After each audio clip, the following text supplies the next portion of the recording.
everything that we do, we try to be thinking about our future selves when we do it. And we'd rather fix the problem now when we're renovating versus doing just like a surface level renovation now and then having to think about this property again in the future. What's going on, guys? Welcome to the Creating Wealth Podcast, where I, Kyle, from Curtin Real Estate, interview local top dogs in the real estate investing, wealth building, and personal finance industries. Let's build together. What's up, guys? The guests on this week's episode of the podcast are super inspiring and have purchased their first house hack in Worcester, Massachusetts. Today, we get a chance to chat about a bunch of different topics. In this episode, we jump into starting the REI journey after college, the pros and cons to doing renovations yourself, learning lessons you don't learn until you actually begin investing, and so much more. There is a ton of awesome value in this episode, and I hope you enjoy. Let's jump right into the episode. What's up, guys? Welcome to episode 92 of the Creating Wealth Podcast. Today, we have the great pleasure of chatting with Maillet and Clair Durand. They are a couple awesome house hackers in the Worcester, Massachusetts market. Guys, what's going on? Super excited to have you on. How's everything going today? Great. Everything's going good. We really appreciate you having us on. Thank you so much. I'm excited to, kind of dive into your guys' story and the house hack and, kind of jumping into things. So actually, to kind of segue right into that, tell everybody like a little bit about you guys, like what kind of gave you that real estate bug, and give us kind of like your superhero backstory, if you will. Go ahead. All right. So we both went to UMass Amherst together. We were in the same grade. And while I was at UMass, I was driving bus for a while. And so while driving bus, was starting to dive into a bunch of podcasts. And that's what kind of led me to the Biggerpockets / real estate world. And then that bug kind of caught on Clair. And ever since then, we've been addicted. So.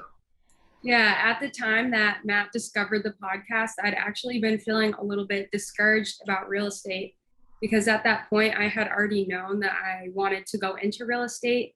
But at that point, I was looking at it from the standpoint of like being an agent and doing sales was the only way to go about it.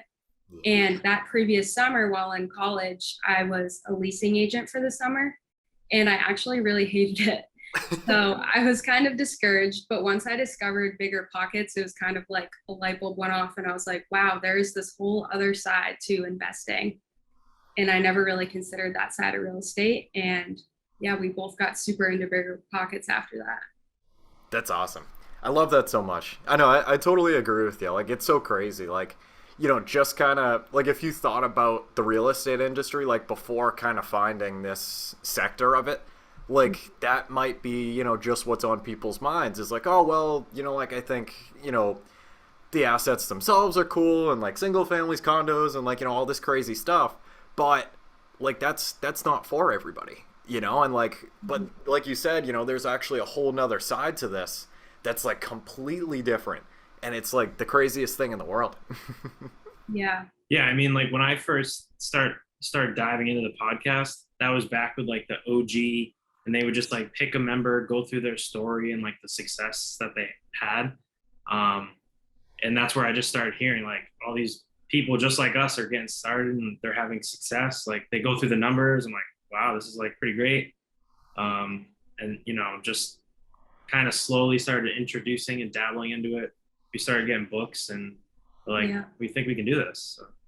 Yeah. So after we graduated, we decided that the first step would be to try to house hack. So we spent, I would say the first 6 months after we graduated, just saving up money and just continuing to learn before we actually took any actionable steps. And then around 8 months after we graduated was when we actually started the whole process with getting pre-approved and finding an agent and going to look at houses. And I think that definitely took longer than expected. It took over 6 months for us to close on our first property. But yeah, now we closed last November and we've been house hacking since. That's awesome. I love it. I know it can definitely it's interesting, kind of like jumping into the game for the first time, like after, like you spend all this time like learning about it and everything, like it is definitely like the scariest thing in the world for most people. And like, tell me a little bit about like the first multifamily that you went into, like the first showing ever, like, like straight up into this, like, let's do this. Like, what was kind of going through your head? Like, was it like kind of scary? Yeah, it was very scary. So the agent that we found, he was a really great agent. What he does is he does tours every single Saturday for all the properties that are currently on the market and having open houses. And he just invites anyone who wants to go and learn. There's no pressure to just go, and he just educates you about the local market and about the properties. So we decided to go, and we were very scared. And the first property we went into, he was actually like, nobody in this group is going to buy this property. This is a bad property. But we really loved his honesty right up front. And from there, every single Saturday for months after that, we just kept with it and kept going with him to continue learning about the market. And about 3 months later was when we really felt comfortable to start making offers. And during that time, we saw the good properties out there, the bad properties, and it really helped us just refine our criteria and discover what we were looking for to help us feel confident in our offers. I think that's super important. Something you said there is like, especially like the more properties that you're able to look at, to kind of be able to give a gauge on like, some of the ones that are like, maybe like top of your price range or like top of the price range for the market, like more of a turnkey, kind of style.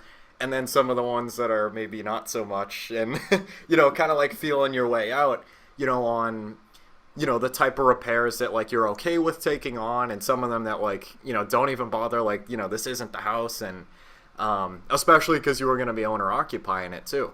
I feel like that kind of adds a whole nother level of like, this isn't just going to be a property where like other people are going to be living.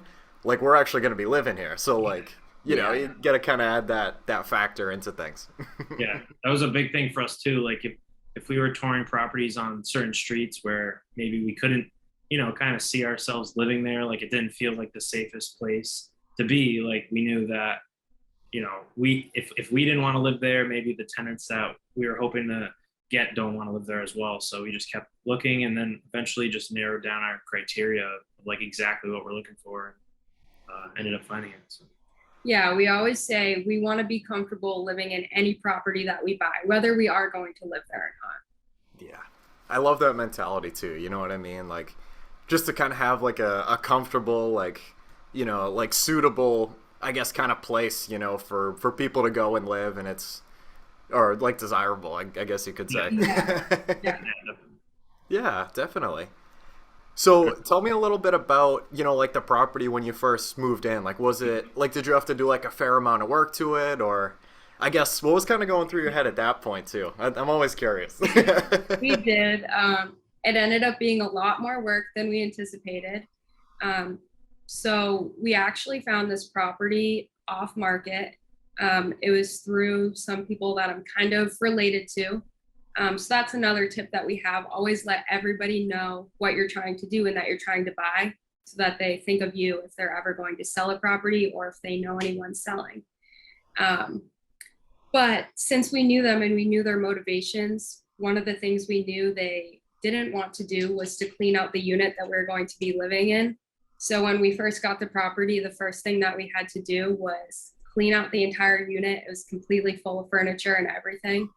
And then after that was when we began starting our renovation, which we are still working on.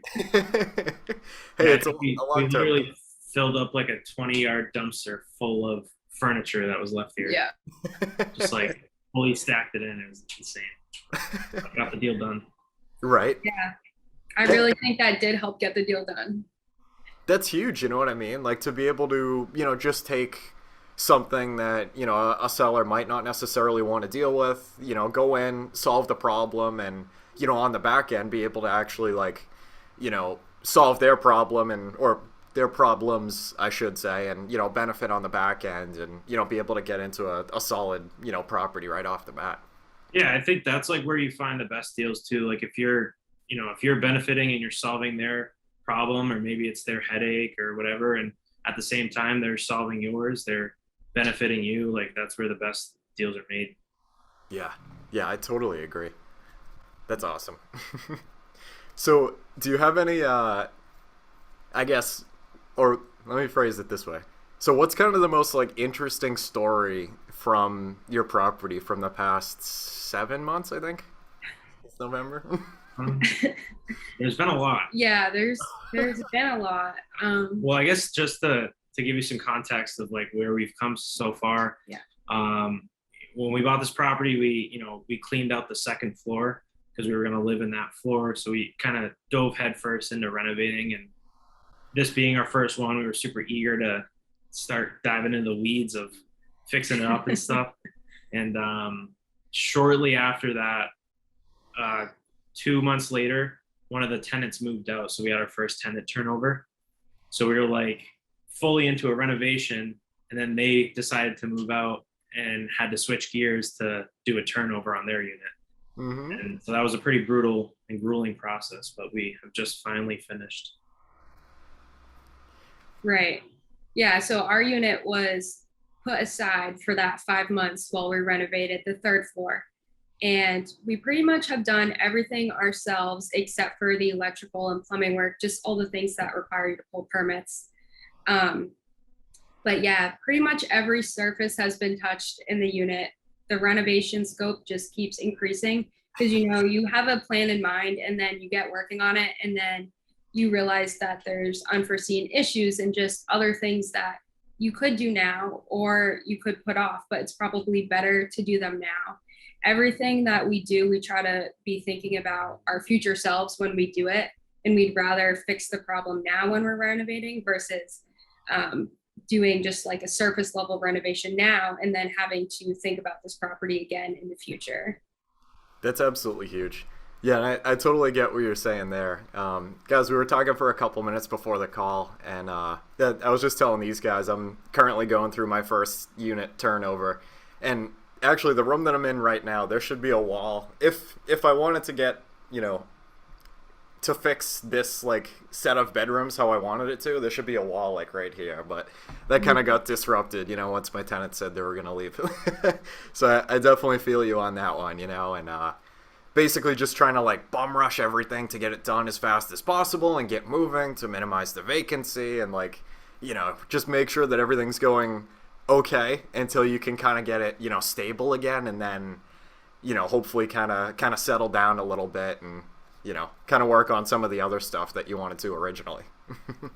Yeah, and not only that, like the unforeseen problems that you encounter when you're diving into it is like insane. Like we've so many different things and times where we were like, just wanted to do like a high level renovation, kind of clean it up a bit. And then we're looking at it and it's like, why are we going to, bother spinning our wheels when we're gonna have to do this in a couple years again? So we just had to like dig deep and do it right, do it once.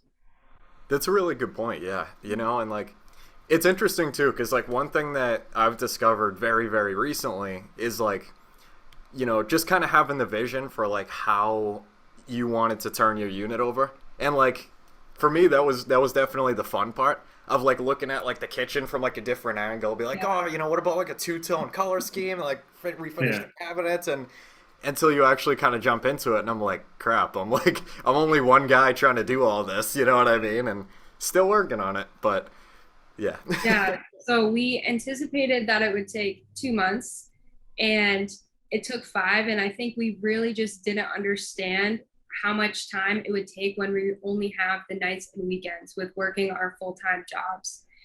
And I think next time that's a big lesson. We will be hiring a lot more stuff out. We did get some quotes for various projects before we got started, but we were basing that on the renovation taking us 2 months. But since it took so much longer, we didn't factor in having that vacancy and having to cover the additional mortgage for all those months. So maybe in some of those cases, it would have just been cheaper to hire out the work. And then we would have made a lot more progress on our own unit in the meantime. I don't blame you at all. And like, I feel like that's a really important lesson, that like, we don't really figure out until we actually get into it, and we're like, crap, we probably should have did that different last time. But Yeah. I mean, I think the really big thing is though is like, you know, the both of us are definitely learning that lesson at the moment. You know, like next time around, like I literally already have like a standard operating procedure written up for like a unit turnover, and like, you know, it's pretty much just going into a unit, like figuring out what needs to get done, and then rather going to, you know, who can get it done rather than, you know, how can I do this myself? Because Yeah. it's, you know, I don't know. I feel like it's just kind of easy to kind of bite off more than we can chew. Especially, you know, same here, like same with you guys, you know, having full-time jobs and like a couple other things going on. And it's tough because, you know, it might look like painting the room might only take, you know, a couple hours. But then like 3 days later, you're like, crap, we need another coat on here. Yeah. Yeah, definitely. Yeah. And Yeah. I think for us too, like now that we're kind of proving ourselves to like our friends or family, you know, like now I think for the next one, we might want to leverage some of those relationships for maybe some private capital to help flip a unit quicker. And then, you know, if you flip it faster, you can start getting income quicker. Like now we've sat on this vacant unit for 5 months where we have to cover the mortgage. But if you renovate it quick, you can pick up that capital. So. Right. And we're also learning even more what we want in our next property, because you can only know so much before you buy your first property. And now our criteria is so much more refined.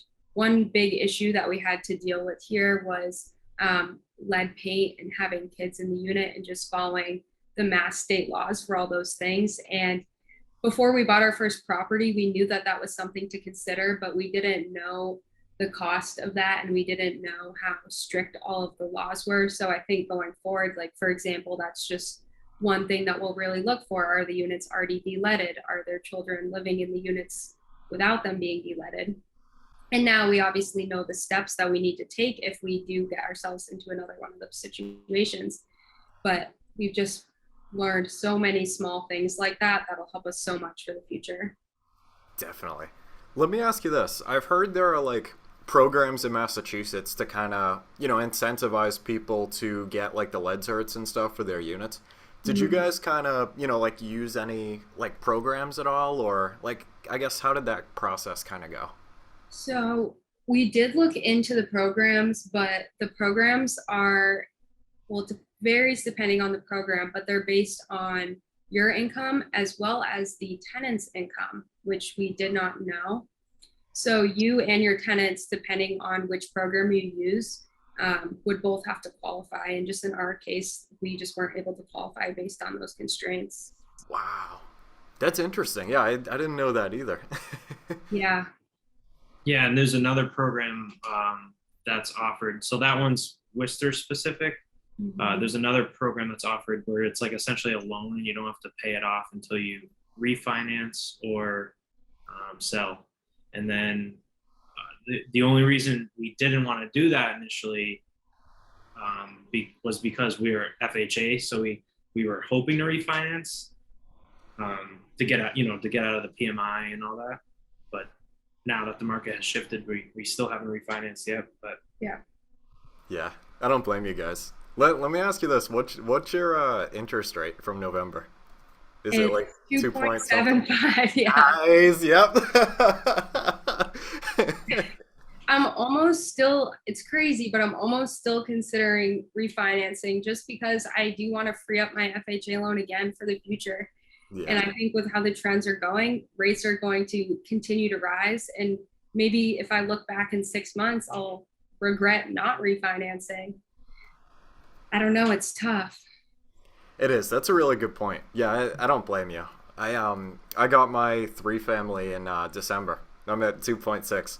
So I totally feel you. I'm like, I'm probably never going to refinance ever. Like, you know, but who knows? You know what I mean? I think that's a really... Yes. Yep. Claire, I think that's a really good point. You know what I mean? Like from a tactical play, you know, it might be worth, you know, depending on the situation and the strategy that you guys want to deploy, to be able to get the opportunity to free that FHA up, to refi into conventional or whatever the case may be, to be able to then, utilize that again somewhere else and, be able to double your units or, something like that. Yeah, and another thing to point out, the way we chose to finance this property was for just me to get the FHA loan. And we did that. So now in a year, Matt can easily get another FHA loan and only all have that debt. And it'll be easier for us to continue to repeat the process and give more time between refinances if we want to keep using FHA. That's wicked smart. That's awesome. Yeah, another piece of that too was like while she was saving for her down payment and everything, I was just absolutely hammering my student loan, just paying that off. Mm-hmm. So now I'm free and clear of that and just accumulating my savings now, just ready for the next. So it was tough, I think, for you at first because you're like, I'm doing this all by myself. Yeah. But I knew that if we trusted the process, I think it's gonna pay off. Yeah. That's awesome. No, I definitely agree, man. You know what I mean? Like to be able to jump up that pre-approval amount, significantly. It might be down the road, once the student loans have, gone down significantly or dropped off altogether. But if you trust the process, it could be extremely worth your while, Yeah. It's hard to see it in the moment sometimes though, because it's like, all right, like let's just, just hit it, and tough to stay patient sometimes. Yeah, I almost had to develop it was weird. I got into this groove where I just would stop questioning it and would just keep dumping money every single time into it. And just eventually it was just dropping it. It felt so daunting at first, but then you start dropping down that decimal or whatever. And you start seeing the progress and you're like, I'm almost there. And then finally I just pulled the trigger and just paid it off. I love that. It's funny, you see some of the posts on Instagram sometimes about more or less, in Dave Ramsey's kind of realm, where people are $216,000 in debt, and then it shows 5 years, this amount that just dribble down to nothing, and it's unbelievable. Yeah. Yeah, and it felt good that we were both working towards financial goals at the same time because we were both being so careful with our spending and really only spending on the essentials so that I had enough money for the down payment and Matt could pay off his loans. But just knowing that you weren't doing that alone felt really good. And I think it taught us to be really careful with our spending. And it also showed how quick you really can save up a lot of money if you really think about what you're spending. Yeah, a lot of the naysayers think that, you have to come from this background of privilege to be able to afford these properties. And, partially that is true, but at the same time, we nose to the grindstone, we grinded that and did it ourselves. So. Yeah, you're totally right. And it's, I feel like really, anybody can do it. You know what I mean? Especially having that, 3.5% down, 5% down, lower barrier to entry. And especially, with the fact of if you're going to buy a 3 or a 4 family, those rents being able to get added into, your debt to income and actually be able to potentially leverage something a lot bigger. It's real estate is just an unbelievable asset class. It's literally the most beautiful thing in the world. Yeah, that was huge, being able to count the other rents from the units. It's people we know are like, how are you able to afford a property like that? And I'm like, well, I'm using the other incomes and I'm using a loan where I'm only putting 3.5% down. And a lot of times they're mind blown because they have no idea that that's even a thing. So it just goes to show that if you educate yourself, you can find out about so many opportunities that you wouldn't have otherwise known about. It's crazy. It really is, and especially just from having, conversations like these or at meetups or listening to, audiobooks, podcasts, if you're just kind of constantly in that realm of, just hearing these conversations happen and, or these books read or whatever the case may be, just picking up the nuggets is so just gold sometimes.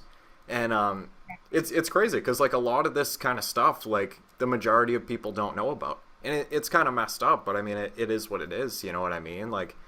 I heard a couple weeks ago, actually, that there's some sort of loan program or programs out there that's like 5% down conventional for like duplexes or something like that, with like a I don't know, like a tiered like interest rate like thing or something. I'm not too familiar with it, but just kind of hearing something like that, it's like, whoa, all of a sudden now you have a choice besides FHA. You know, like it's Right. not like it's FHA or bust. You know, Right. it's, and who knows, you know, maybe it's like one credit union that offers this, and like, I don't know, like Waltham or something, and like you don't know until you have conversations with people that have done it, or you know, just hear other stories and stuff, and just see like how possible it is. And it's like, whoa, that's actually like game changing. Wait a minute. Yeah. Yeah. And the more you learn about all the benefits that buying is, then like it comes to the point where you just don't really feel comfortable renting anymore, because you know how much better off you would be from buying. When we were looking, we had been putting in offers and we were really struggling to get an accepted offer. And it came to the point where we almost considered renting for a little while, but just because of how educated we were on the process, we just couldn't do it, because we just knew that we'd be so much better off just waiting a little longer and waiting for the right property to come along. I totally agree. And like it's like you're so close to it, you know what I mean? Like you've done like all this homework and like gone through like the bank's initial underwriting. Like you literally just need someone to say yes, and it's like, come on, like we're so close. Yeah, that was a brutal time where right where the houses were just like flying off the shelves, and we were just having trouble. Probably they weren't even looking at an FHA offer. Like, Yeah. pretty hard back then. Yeah, there were some open houses that we went to where we waited in line for like 30 minutes just to go inside.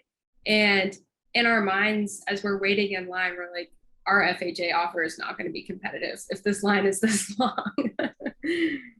Yeah, it's nuts, you know what I mean? And it's crazy to think like of where, you know, the market is right now, and a very, you know, kind of strange spot that we're in versus, Yeah. you know, 6 months to a year ago. You know, where like you said, you know, there was literally like lines out the block and like 20 offers coming in, like 50,000 over asking, like with no contingencies or anything. And it's like, whoa, like okay. Yeah. It's interesting to kind of see what the market's doing right now. You know what I mean? And like the direction that we're gonna go, and like we're in a very interesting spot, you know, and I'm curious to see, you know, what's gonna happen in the next 6 months, you know, to see if things might swing a little bit more towards the buyer side, like properties might sit for like actually a little bit for once, or you know, if the interest rates are gonna just keep increasing dramatically and, you know, kind of drop in purchase power. And yeah, I don't know, it's, what do you guys kind of think, you know, is your prediction? It's tough to say. It's really tough to say. I still think, relatively speaking, inventory is low and is probably going to stay fairly low. And based off of everything we've heard, I do think rates will probably continue to go up. But I don't know, there might be so many fewer buyers then that there will be much less competition. I don't know. What do you think? Do you think inventory is going to go up? I'm thinking, I mean, my prediction would have to be in the next, I mean, we're kind of in a prime season right now for, you know, inventory coming up, you know, like the middle of the summertime, like, you know, kids are out of school and everything like that. I'm not really sure, to be honest, you know, because I'm pretty sure there are like more rate hikes coming for the interest rates, which will drop purchase power even more. Right.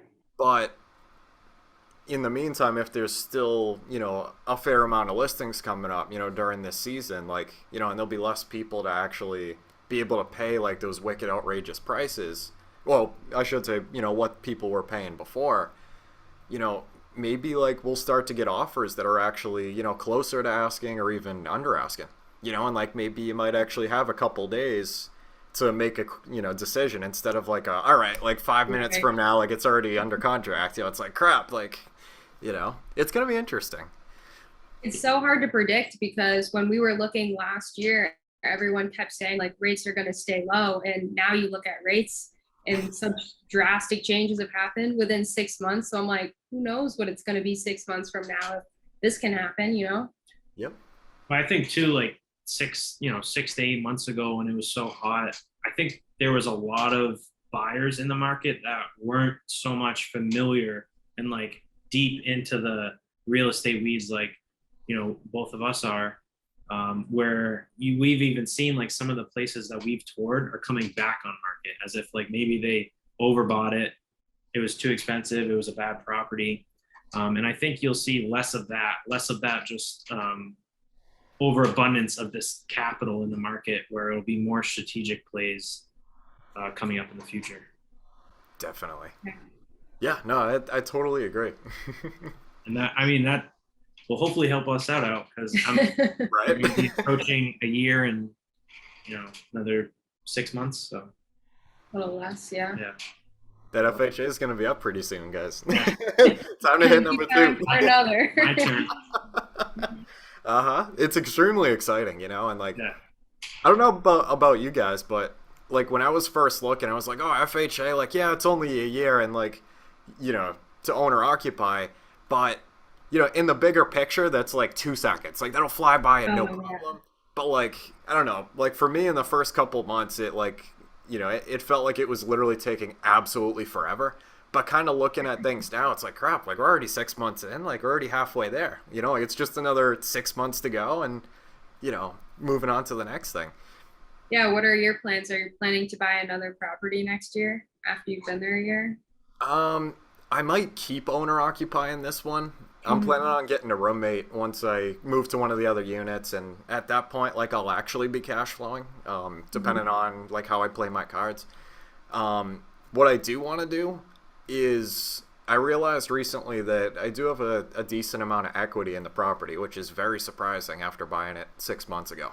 So I'm hoping to kind of take out a HELOC, or, you know, kind of see what the process entails and like how much I could potentially get access to, and have something like that at the ready for when, you know, something does come up. And, you know, hopefully be able to partner with a couple other people on something, or, you know, if another project comes up, and just be able to just jump, you know, and take a lot of the processes from, you know, this property and just be able to keep pushing them forward, you know what I mean, and refining them as time goes on, and basically just trying to keep systematize things as we go, you know, and just make it easier and go from there. Yeah, that's huge. Now that we're in like the market we want to stay in for the near future, you know, once this unit is done and we're renovated and we're living comfortably, like we can really just take our time, and when we find the golden nugget that we want to pull the trigger on, we do it, versus before we were kind of just like trying to get everything that was in reach. And now we have our sights on like a few of these properties that are like out in certain locations we always drive by. We're, you know, kind of sighting down, so we're ready to start pulling the trigger.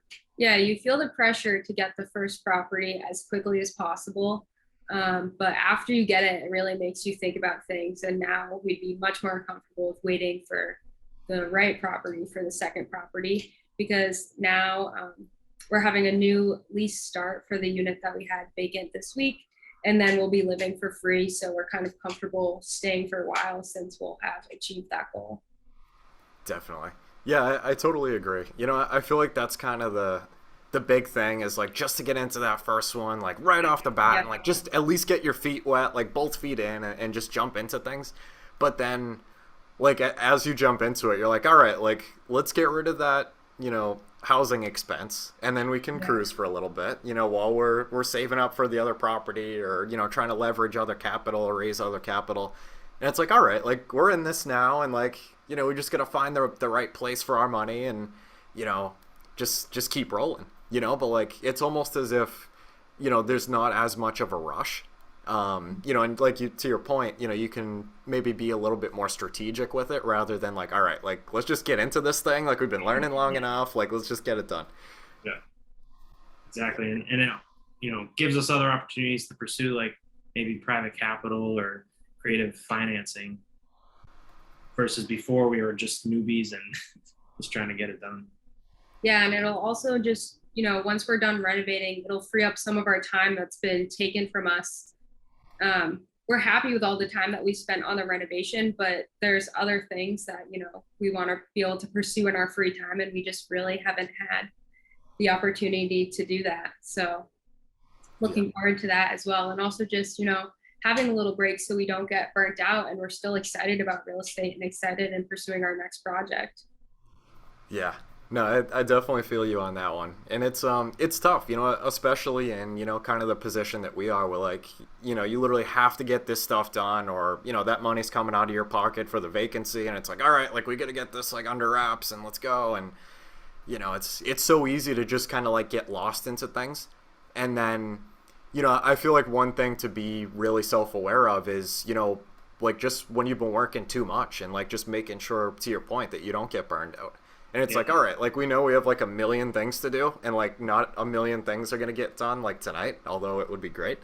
But, just to kind of like take it easy once in a while. And like it's easier said than done, because like I feel like most of us, in the real estate investing space, like we just want to keep building things, and like we're not really just going to kind of like sit down, and like call it a day most of the time. And I feel like it's tough to, to kind of like just stop like once in a while, and just kind of like relax, Yeah. Managing the burnout is definitely a very hard thing that we've faced because we've been going steady for, almost the past 6 months now. And yeah, it's like, it's hard seeing all your friends and everyone else around you having fun, enjoying vacations. But like you said, if you got an open unit, you got to get it done and because we're paying out of pocket for it. So exactly. Yeah, I think it would be much harder too if we didn't love what we do. Like, obviously, we do real estate because we think it's a great investment for our future, but we also do it because we love what we're doing. And I think you really have to, especially if you're going to be that hands-on. If you don't love it as much, I think you need to choose a more hands-off strategy, and you have to recognize that. Yeah, I definitely agree. And like to your guys' point earlier of like, projects, maybe going a little over budget or, like past timelines and stuff. Like, I feel like if you don't love it and like, once it kind of gets to those spots where it might test you a little bit, then, you might not do so well, if you're not really like in love with it. And, yeah, once things kind of kick you around a little bit, it might be tough to kind of keep moving forward, but if you love it, it might just be like, oh, well, like that really sucks. But, like I don't really have a choice and let's do this. Like, let's get it done and learn from it. And yeah, I think it's important too. Like, we've been to a few of the meetups here in Worcester and and like this podcast, I think it's important to like surround yourself by people that are in the same space as you, going through the same motions. Cause then it kind of like gives you a reality check that's like, all right, although you feel burnt out or maybe you feel like you're kind of spin your wheels, like there's people out here doing the same and they're being successful with it. So it kind of gives you that little boost of motivation to keep pushing you on.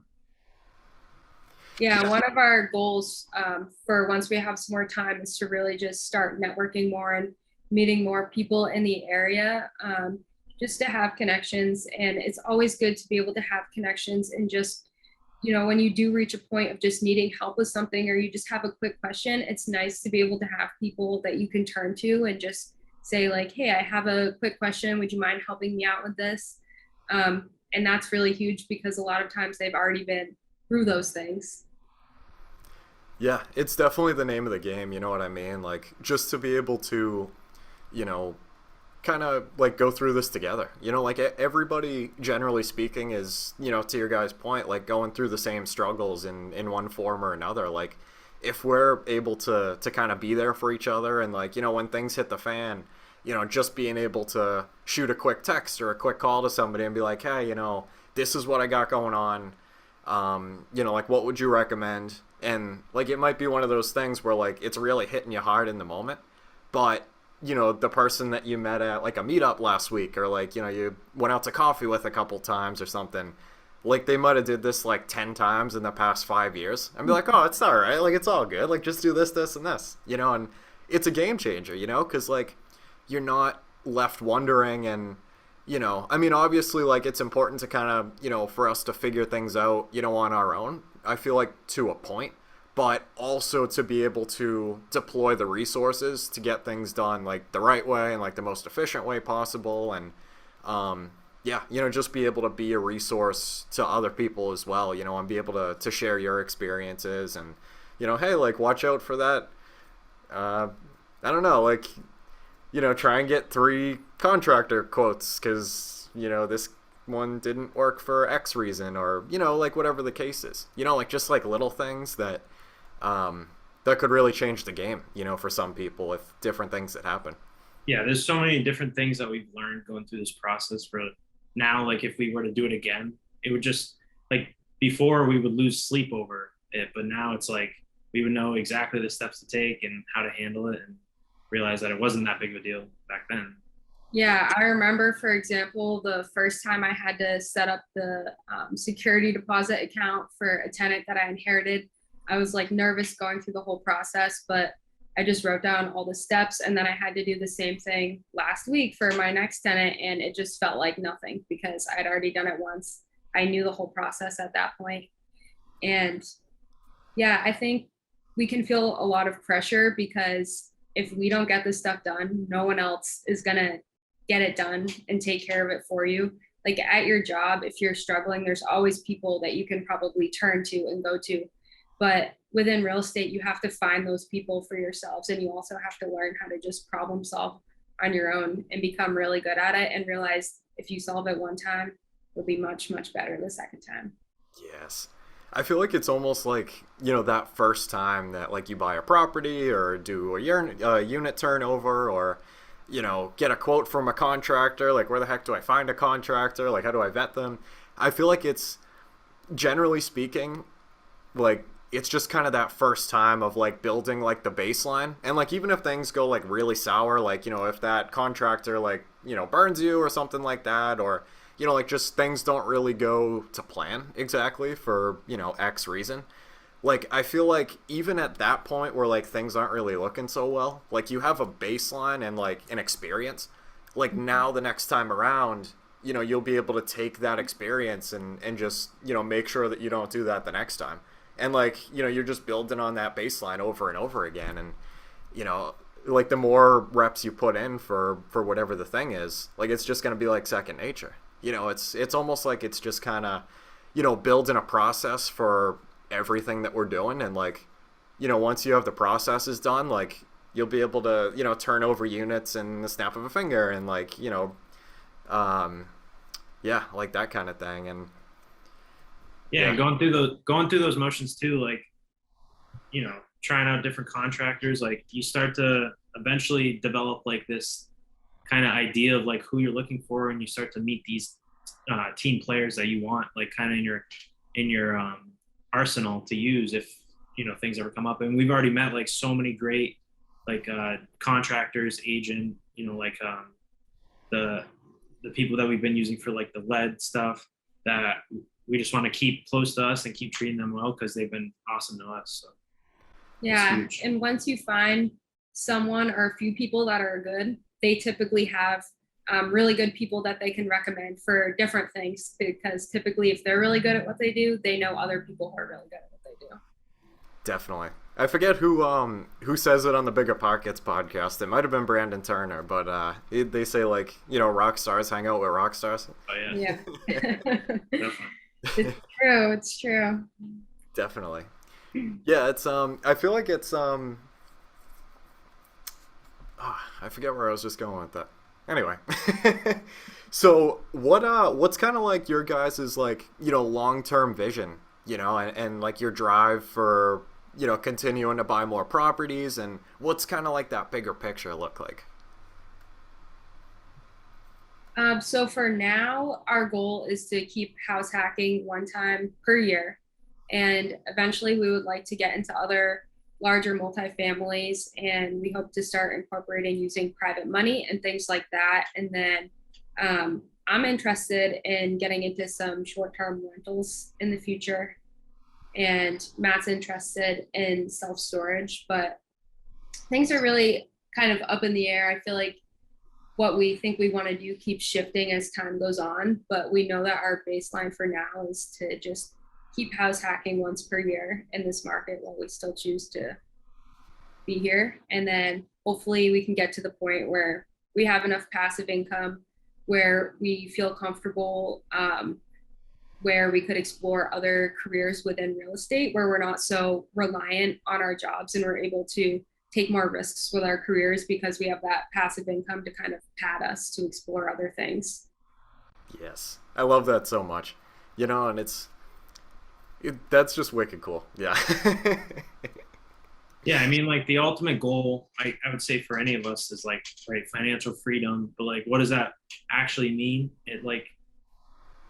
It's to start getting like some of the finer things in life. It sounds kind of cliche, but like your time, your freedom, like your freedom to pursue other careers, like she was saying, like, like I eventually want to start my own business and maybe pursue like the contractor side of things. And I think Claire might want to dive into like the real estate agent side of things. And maybe we can continue to grow our portfolio with those two niches. But in order to do that, we have to get to a point where we can, feel a little bit comfortable to step away from our W-2. Yeah. Exactly. It's interesting. Like, we're just kind of like buying our freedom. You know what I mean? Like just buying that time back that like we have to give to, those people for 40 hours a week. And, and eventually that's not going to be the case. And it's going to be extremely exciting, and like just be able to, like you guys said, like just try out those different avenues and like, like, or just be able to pivot a lot more, and not worry about, having to pay for all the bills and everything. And, because your housing's going to be free, or, you're going to be getting paid to live there, or, whatever the case is. And just kind of like exploring, like, what life has to offer, I guess. Yeah, definitely. So I got one more question for you guys that I love to ask everybody. And that is, how do you define wealth? We actually kind of talked about it a little bit a second ago, but yeah, I would say, to me, like wealth is an abundance of freedom for time and an abundance of freedom for financial reasons. And, being able to like do things you want, kind of when you want, where you want. I think that's like the ultimate goal. And then hopefully that'll trickle down and we can start helping others. Yeah, and I think especially as people get older, they naturally become more busy as they have families and things like that. And just, having the time to be able to be there for them and for just other family and friends in your life. That's just really what we'd like to be able to do. Definitely. I totally agree.